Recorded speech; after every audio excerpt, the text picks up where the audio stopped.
2026 FIFA বিশ্বকাপ জুড়ে একের পর এক বিতর্কের কেন্দ্রে ছিল আর্জেন্টিনা। মাঠের ঘটনাকে ঘিরে যেমন সমালোচনা হয়েছে, তেমনি সামাজিক যোগাযোগ মাধ্যমে ছড়িয়ে পড়েছে অসংখ্য গুজব, বিকৃত ছবি ও ভিত্তিহীন অভিযোগ। এবার এসবের বিরুদ্ধে আইনি ব্যবস্থা নেওয়ার প্রস্তুতি শুরু করেছে আর্জেন্টিনা ফুটবল অ্যাসোসিয়েশন, এফএ। বিশ্বকাপের ফাইনালে স্পেনের কাছে অতিরিক্ত সময়ে 1-0 গোলে হেরে শিরোপা হাতছাড়া করে লিওনেল মেসির দল।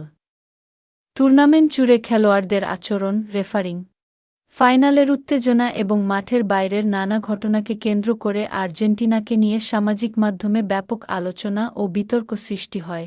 এরই মধ্যে বিভিন্ন প্ল্যাটফর্মে আর্জেন্টিনা দলকে নিয়ে অসংখ্য যাচাইহীন পোস্ট, সম্পাদিত ছবি, বিভ্রান্তিকর ভিডিও এবং মানহানিকর মন্তব্য ছড়িয়ে পড়ে।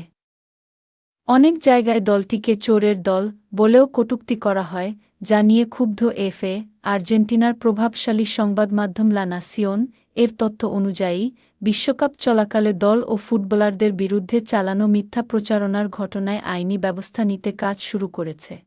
সংস্থাটি মানহানিকর তথ্য প্রচার, বিকৃত ছবি ও ভিডিও প্রকাশ এবং প্রমাণ ছাড়াই বিভ্রান্তিকর তথ্য ছড়িয়ে দেওয়ার অভিযোগে মামলা করার প্রস্তুতি নিচ্ছে। এফএর কর্মকর্তাদের মতে, বিশ্বকাপ চলাকালে সীমা ছাড়িয়ে গেছে অপপ্রচার। তাই খেলোয়াড় ও সংস্থার ভাবমূর্তি রক্ষায় এবার আইনের আশ্রয় নেওয়া ছাড়া বিকল্প দেখছে না তারা। জানা গেছে, ইতোমধ্যে একটি আইনজীবী দল সম্ভাব্য মামলার জন্য প্রয়োজনীয় তথ্যপ্রমাণ সংগ্রহ শুরু করেছে। সামাজিক যোগাযোগ মাধ্যমের পোস্ট, ভিডিও, স্ক্রিনশটসহ আদালতে উপস্থাপনযোগ্য বিভিন্ন নথি সংরক্ষণ করা হচ্ছে। প্রতিবেদনে আরও বলা হয়েছে, শুধু বড় গণমাধ্যম বা জনপ্রিয় সামাজিক যোগাযোগ মাধ্যম অ্যাকাউন্টই নয়, প্রমাণ মিললে বিভ্রান্তিকর বা মানহানিকর তথ্য ছড়িয়ে দেওয়া সাধারণ ব্যবহারকারীদের বিরুদ্ধেও ব্যবস্থা নেওয়া হতে পারে। এফের অবস্থান পরিষ্কার, ব্যক্তির পরিচিতি বা অনুসারীর সংখ্যা নয়।